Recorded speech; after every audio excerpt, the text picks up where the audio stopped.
என்றுனை வந்து பாடினோ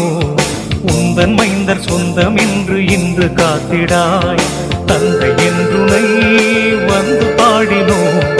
உந்தன் மைந்தர் சொந்தம் என்று இன்று காத்திடாய் அந்தி காலை வந்த வேளை வந்து உதவி தந்திடாய் அந்தி காலை வந்த வேளை வந்து உதவி தந்திடாய்